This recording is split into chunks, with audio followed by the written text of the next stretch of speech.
vérité est bonne à dire. Soyez les bienvenus dans votre magazine. Droits de l'homme hier, aujourd'hui et demain. Voilà les sujets de cette émission. Nous recevons donc pour vous Abdulaziz Thioye. Il est directeur du Bureau conjoint des Nations Unies aux droits de l'homme. Abdulaziz Thioye, soyez les bienvenus. Merci beaucoup. Est-ce que vous acceptez de nous dire la vérité, toute la vérité et rien que la vérité? Absolument. Première question, comment se portent les droits de l'homme en RDC? Quel tableau pouvez-vous peindre en quelques secondes sur la situation des droits de l'homme en RDC? Alors, si je dois prendre un tableau sur les droits de l'homme en RDC, je dirais qu'il y a des éclaircies, même s'il y a encore des parties sombres. Je pense que c'est assez expressif comme expression. Je dirais qu'il y a des avancées. En ce qui concerne ce que nous appelons les restrictions, disons l'espace démocratique, c'est-à-dire le cadre d'expression et de jouissance de l'exercice des droits et libertés.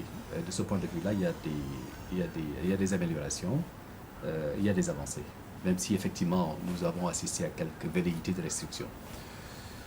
La partie sombre demeure un peu est encore liée à tout ce que nous appelons violation des droits de l'homme liée au conflit. Donc, et qui dit conflit, dit insécurité, dit activisme aux groupes armés. Donc c'est un peu, et dit opération militaire également pour tenter réellement de restaurer l'ordre et la sécurité dans des parties du pays qui sont affectées par le conflit. Et c'est la partie la plus sombre où nous avons effectivement beaucoup de difficultés. C'est là où il y a encore des gaps importants à combler, mais de ce point de vue, en ce qui concerne les droits civils et politiques, l'espace démocratique, il y a eu des avancées, même si ces avancées restent encore à consolider et réellement à renforcer. Est-ce que vous estimez que le changement du pouvoir ou du régime en République démocratique du Congo, avec ce que nous appelons alternance intervenue au sommet de l'État, est-ce que ça a une incidence sur ce qu'on peut qualifier d'amélioration en ce qui concerne la situation des droits de l'homme? Une amélioration, une incidence certaine. Et ça, je pense que ça nous souffre de l'ombre de contour qu'il y a une incidence réelle. Donc je crois que si on se réfère aux 3 dernières années, 2016, 2017, 2018, on a vu tout ce qui s'est passé ici en RDC s'est passé au vu au su de tout le monde. En réalité, des manifestations à grande échelle qui ont été réprimées violemment. Ça, nous l'avons tous vu, vécu. Et je pense que c'est un prix très très fort qui a été payé par la société civile et les membres des partis politiques qui ont grandement contribué à l'avènement de l'alternance qui est aujourd'hui chantée, décriée, criée sur tous les toits également. Montrer un exemple, je devrais dire, c'est un accomplissement. Si on devrait raisonner en termes d'étapes, c'est un accomplissement. C'est un résultat positif d'avoir pu atteindre une transition pacifique qui s'est passée et que nous avons de nouvelles institutions. Le fait d'avoir de nouvelles institutions, de façon certaine, a contribué effectivement à améliorer la situation de l'atome dans la partie que j'ai indiquée, c'est-à-dire tout ce qui est espace démocratique, en ce sens que nous avons une réduction mécanique du nombre de violations, parce que vous n'avez plus très peu de manifestations, ou les manifestations que nous avons connues au cours de l'année 2019, pour beaucoup, elles ont été autorisées. Très peu réprimées, elles ont été dispersées avec moins de violences qu'on a connues en 2016, 2017, 2018. Donc voilà, de façon mécanique, une amélioration qui, effectivement, peut inscrire au crédit. Pourquoi vous insistez sur des façons mécaniques? Mécanique, ça veut dire simplement que mécanique, parce que évidemment, quand vous avez ce qui causait les violations en réalité, si ce fait-là n'existe plus, de façon mécanique, la réduction, elle arrive, elle s'impose. C'est comme un mouvement. Quand vous arrêtez de faire le mouvement, évidemment, vous n'avez plus un effet de vitesse ou quelque chose comme ça, pour utiliser des termes tirés de la mécanique et autres, de façon très claire. Si vous n'avez plus de violence, si vous n'avez plus de manifestations, si le climat politique est plus ou moins apaisé, où vous avez beaucoup moins de mouvements de la société civile qui protestent, il y en a de plus en plus, mais dans des conditions de gestion différente de ce qu'on avait connu avant. Il y a, je dois aussi nuancer de ce point de vue-là, qu'on a connu aussi, il y a encore quelques velléités de restriction qu'il faut, je pense, essayer de résoudre et d'améliorer pour éviter effectivement qu'on ne retourne en arrière. Parce il y a des progrès certains et ces progrès doivent être consolidés, poursuivis et améliorés. C'est important. Alors, si on doit se référer à votre rapport que vous avez publié concernant la situation des droits de l'homme en 2019, vous avez quand même enregistré plus de 6000 cas de violation des droits de l'homme. Quand on parle d'une légère amélioration, pardon, en face, on voit plus de 6000 cas de violation des droits de l'homme. Ça inquiète quand même. On dirait qu'il n'y a pas du tout d'amélioration. Plus de 6000, c'est beaucoup, c'est trop même. Ouais. Non, effectivement, c'est ce que je disais en réalité, qu'il y a des éclaircies, il y a des zones d'ombre, il y a des parties qui sont sombres et qu'il faut essayer de faire en sorte que l'éclaircie puisse être la partie la plus importante du tableau. Donc, et de ce point de vue-là, c'est là où je pense qu'il faut revoir le rapport, rediscuter des tendances que nous avons décrites, mais aussi essayer de trouver des éléments de rupture pour apporter les changements nécessaires. Effectivement, le nombre de violations des droits de l'homme reste très élevé. Mais nous sommes revenus à des proportions, nous revenons de loin. Nous venons de proportions très élevées. J'ai parlé de 2016, 2017 et 2018. Une partie de 2018, je devrais dire. Donc, nous venons d'une période où nous avions à peu près des proportions d'environ 60-30 de commissions de violation des droits de l'homme. 60% liés, 61% pour exactement liés au conflit, c'est-à-dire dans la partie Est, où vous avez des groupes armés, et environ 39% de violations des droits de l'homme liées à des restrictions à l'espace démocratique, c'est-à-dire des manifestants qui étaient des activistes de société civile, partis politiques intimidés, harcelés, arrêtés, détenus arbitrairement, certains enlevés et détenus dans des conditions que tout le monde a suivies, détenus au secret. C'est ce qui s'est passé, ou des manifestations qui ont été réprimées de façon très violente avec des pertes en vies humaines. Nous revenons de loin. Donc cette partie-là, sur l'éclaircie, ça, il y a une constance. Mais nous avons un activisme encore très prononcé des groupes armés. Il est vrai qu'il y a eu des vagues de reddition, mais dans le même temps, nous avons encore des groupes armés qui sont très très actifs à l'est du pays.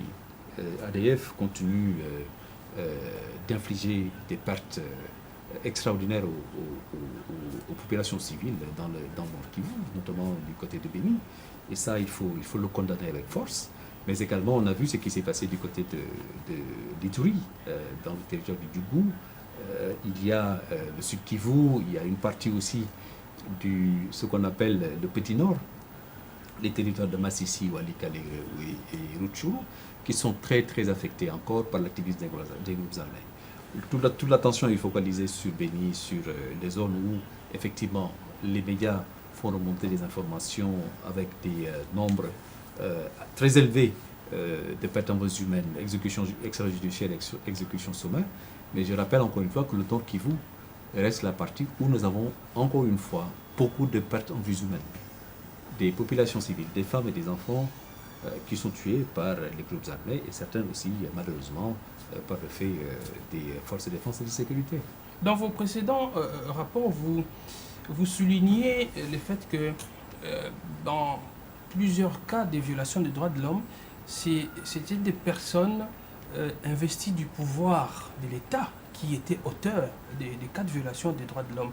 Est-ce en 2019, ça a changé ou la situation est restée la même avec cette catégorie des fonctionnaires ou des personnes?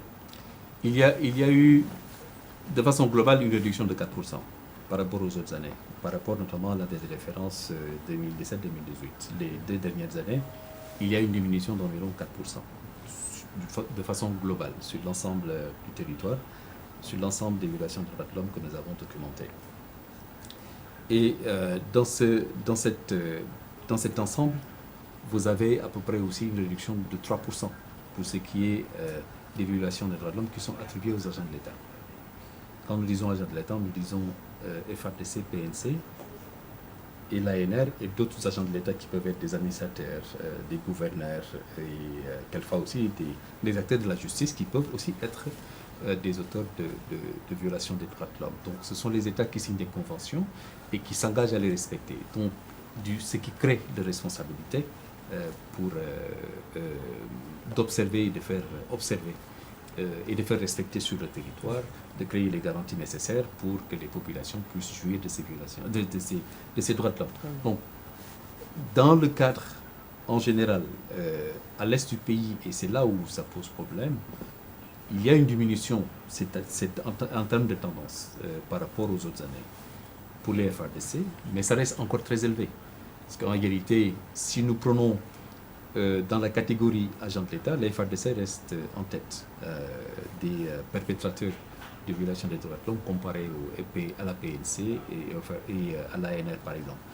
Et ça se comprend. Ce sont les FRDC qui sont sur la ligne de front en train de combattre et d'essayer de neutraliser les groupes armés et les milices. Donc malheureusement, on sait ce qui se passe, donc il y a des efforts qui sont en train d'être faits, si je dois le souligner, qu'il y a des efforts de lutte contre l'impunité, il y a dans une certaine mesure des poursuites qui sont engagées, la mise en cause de la responsabilité de certains commandants qui réjaillit sur l'amélioration de la discipline et de la conduite des troupes, mais le chemin est encore très long. Il y a beaucoup d'efforts à faire pour davantage professionnaliser les forces de sécurité et de défense dans le rôle de protection des civils et de leurs biens. Donc c'est ramasser le tableau de situation que nous avons. Il y a des améliorations pour cette année, une réduction de 3%, mais qui reste encore très minime par rapport à l'ampleur des violations que nous avons documentées.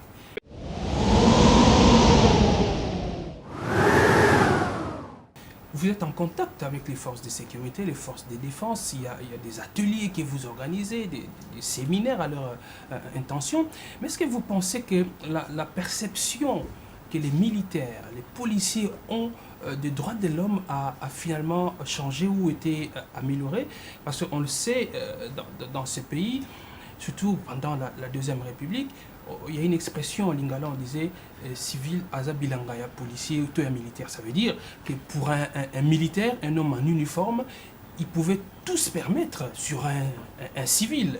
Il pouvait rançonner, il pouvait taper parce qu'il est militaire. Est-ce que vous pensez que cette perception a changé? Je n'étais pas là au cours de la Deuxième République, mais je peux dire, si je me réfère aux années que j'ai passées ici, ou aux rapports qui ont été réellement établis par mon bureau, je dis simplement, je suis au contact des autorités militaires, policières, judiciaires en général. Donc ce sont mes interlocuteurs. Parce que je suis aussi dans une obligation de dialogue, de conseil et d'engagement sur les manquements que nous observons. Je devrais dire ceci, qu'il y a effectivement une meilleure prise de conscience.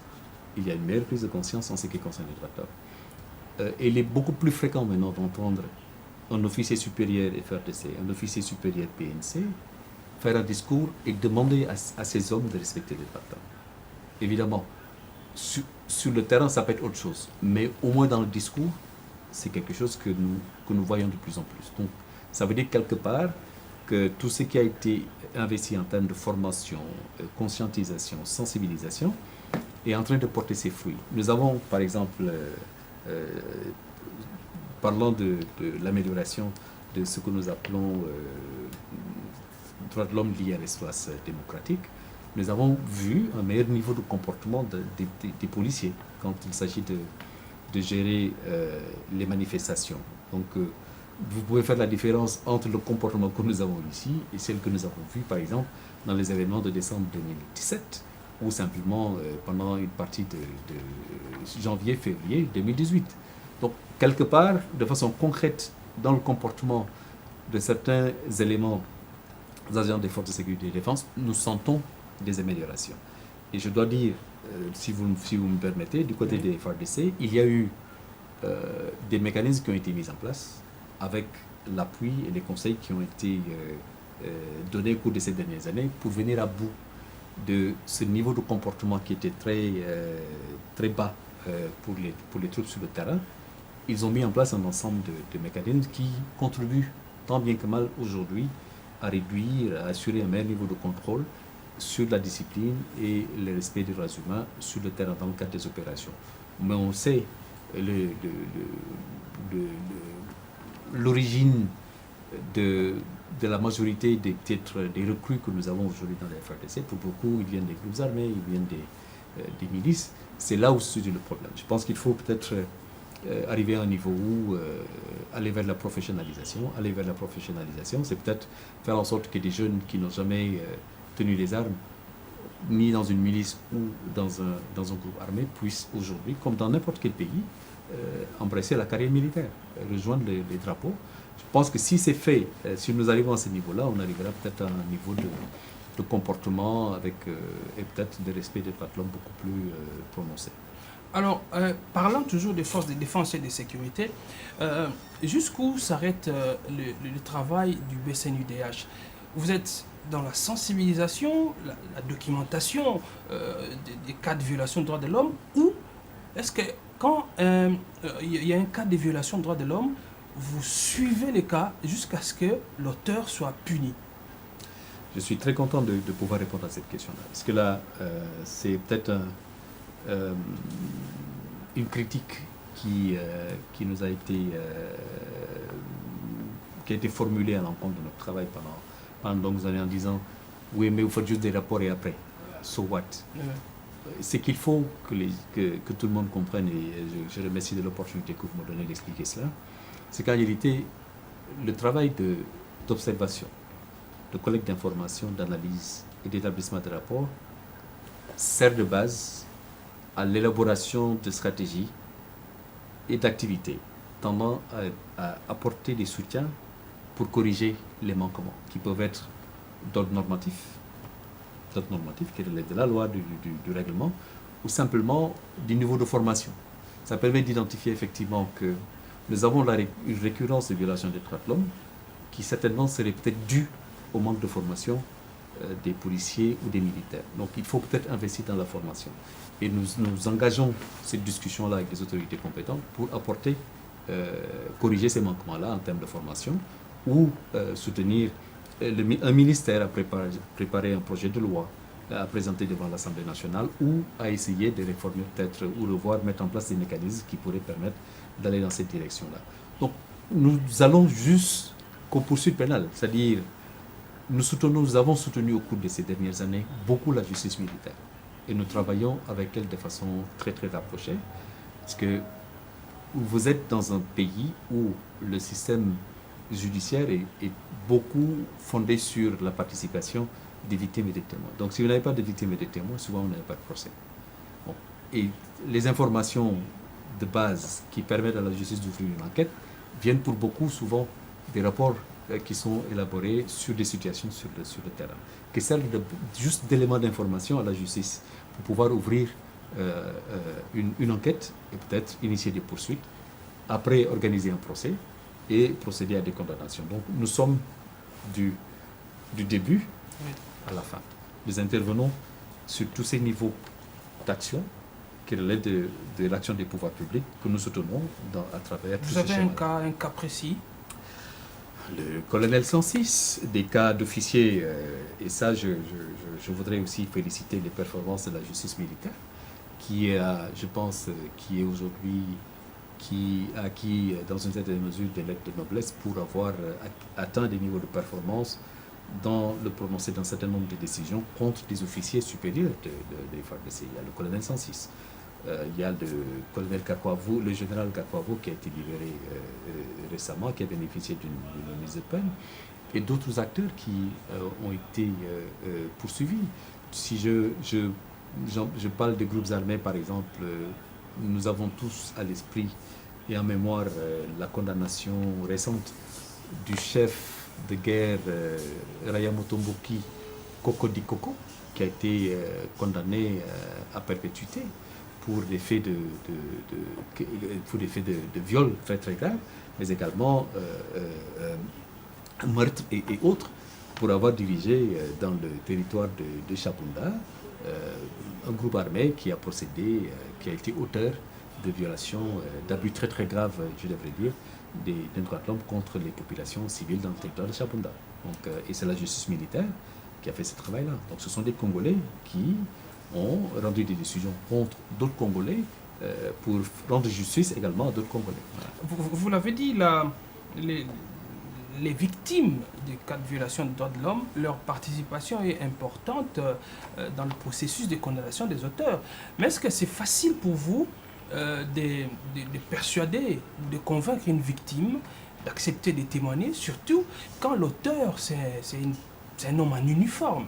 Vous avez cité le cas d'un général, un général qui conduit des troupes, qui peut donner des ordres. Est-ce que c'est facile pour une victime d'accepter de témoigner? Et c'est là où c'est important. Je pense que c'est là où effectivement je rends hommage à ces magistrats et à ces juges militaires qui ont eu le courage et peut-être la compétence de juger. C'est pas souvent évident d'avoir des militaires qui jugent d'autres militaires. La tendance générale qu'on peut retrouver peut-être dans certains pays est d'hésiter ou de créer des conditions d'impunité. Mais ça s'est fait ici en RDC. Et évidemment, vous avez raison, ce n'est pas facile parce que et c'est là où la participation est clé. La participation des victimes et des témoins nécessite effectivement tout un travail préparatoire. Et nous avons, nous, ici en RDC, depuis, et ce n'est pas moi, hein, c'est quelque chose que j'ai trouvé ici, une tradition que d'autres avaient contribué à mettre en place, des stratégies, ce qu'on appelle des stratégies de protection des témoins, qui sont acceptées par les présidents de tribunaux, qui ont la gestion de l'instance et qui gèrent le procès, qui acceptent que des stratégies soient mises en place pour créer des conditions d'anonymat, pour permettre aux victimes, peut-être, compte tenu de la sensibilité et des risques de représailles auxquels ces victimes pourraient faire face, de réellement leur donner la possibilité de pouvoir témoigner derrière un rideau ou d'arriver avec un déguisement qui puisse peut-être ne pas permettre qu'on puisse les identifier par toute la foule, créer des conditions d'anonymat qui participent de la sécurité et de la protection des victimes et des témoins. Donc c'est un travail qui se fait, effectivement, vous avez raison, c'est un travail très très risqué.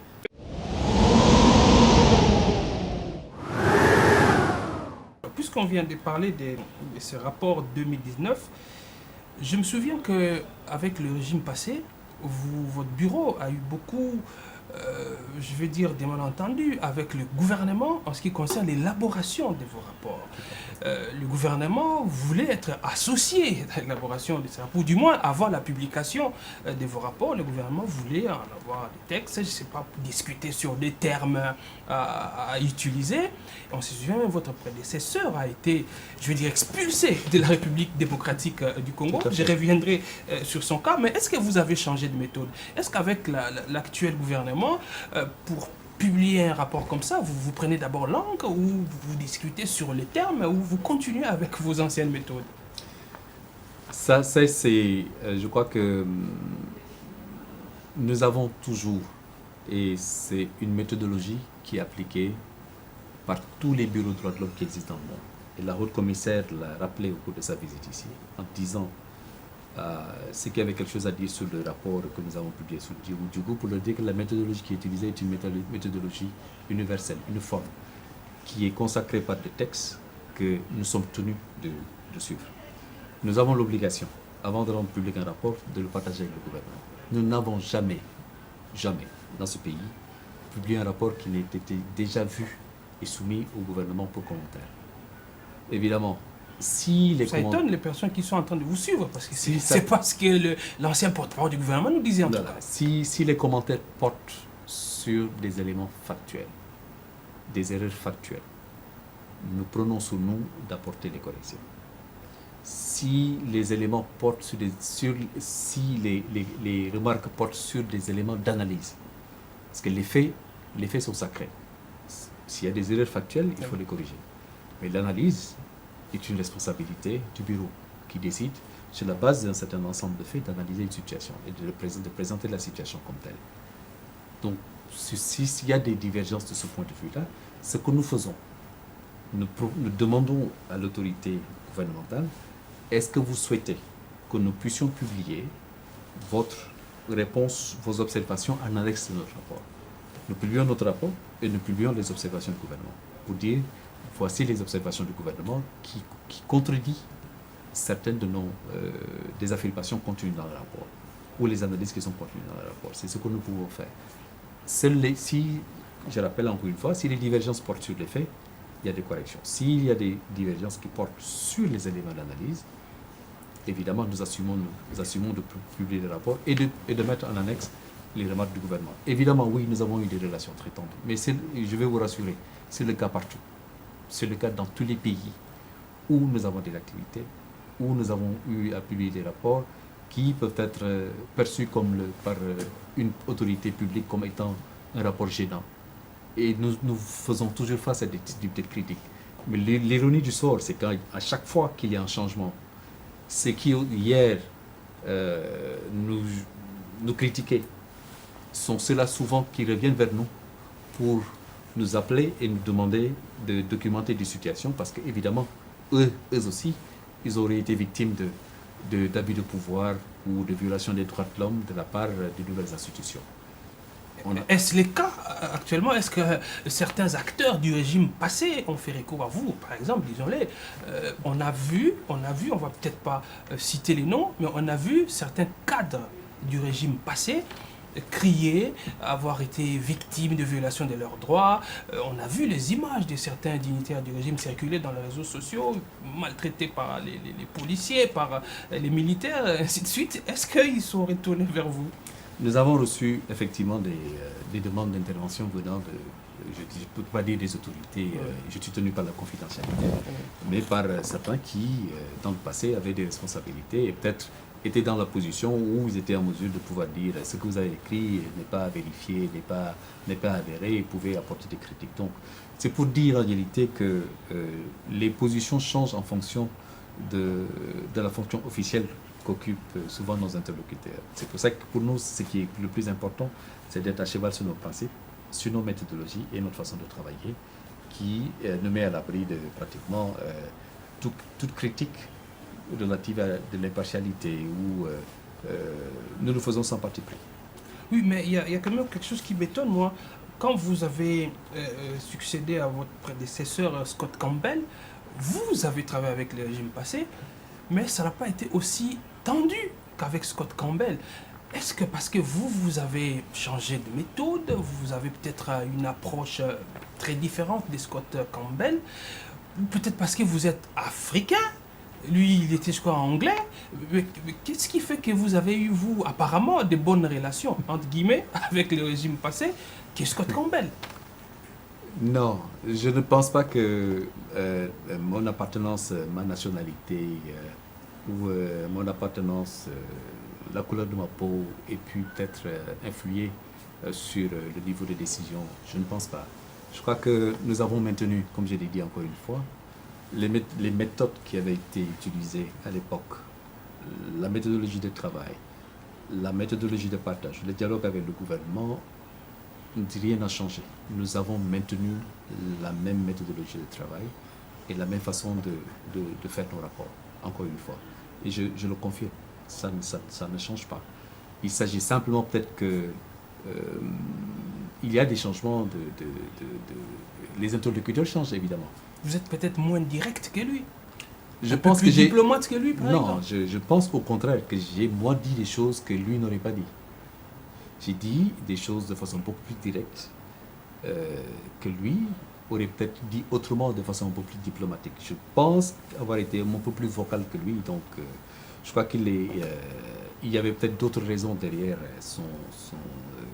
le fait qu'il ait été renvoyé du pays, ce qui est très très regrettable et en réalité c'est une contravention à tout ce qu'on peut admettre en termes de règles relatives aux conventions de Vienne et autres. Je crois qu'il a été accusé, cloué au pilori et mis dehors à tort. Et je crois que maintenant, avec le changement de régime, ça lui donne la possibilité de rester dans le pays et je pense que très rapidement, il sera là pour pouvoir communier aussi avec les autorités parce qu'il occupe aujourd'hui des fonctions très importantes qui pourraient être effectivement extrêmement utiles aujourd'hui aux autorités et aux Congolais en général, dans tout ce qui est lutte contre les messages de haine, incitation à la violence, sur lesquels il travaille aujourd'hui. Il a la responsabilité au niveau global pour l'Office au commissariat des Nations Unies aux droits de l'homme, notamment l'utilisation des plateformes digitales pour disséminer des messages de haine et de violence et qui sont très actuels dans la RDC, sur lesquels lui a des responsabilités et sur lesquels il pourrait venir travailler avec les autorités et leur donner un appui technique. Si j'ai évoqué votre appartenance à l'Afrique, c'est parce que on l'a vu même avec Madame Leila Zerougui quand elle est arrivée. Dans le langage de certains acteurs politiques, ils ont semblé être un peu plus rassurés, montrant qu'on a maintenant à la tête de la MONUSCO une Africaine qui est, je veux dire, susceptible de mieux comprendre les réalités africaines que les Occidentaux qui ont été à la tête de la MONUSCO. C'est pourquoi j'ai fait les liens entre vous et Scott Campbell, parce qu'il y a eu en tout cas moins de tension quand vous avez pris la tête du BCNUDH. Écoutez, entre Scott et moi, parce que j'étais l'adjoint de Scott entre 2013 et 2015, donc j'étais parti au Mozambique, je suis revenu en fin 2017 pour reprendre les rênes du bureau. Il y a eu José Maria qui a quand même aussi fait un excellent travail ici à la tête du bureau avant d'être appelé à Genève.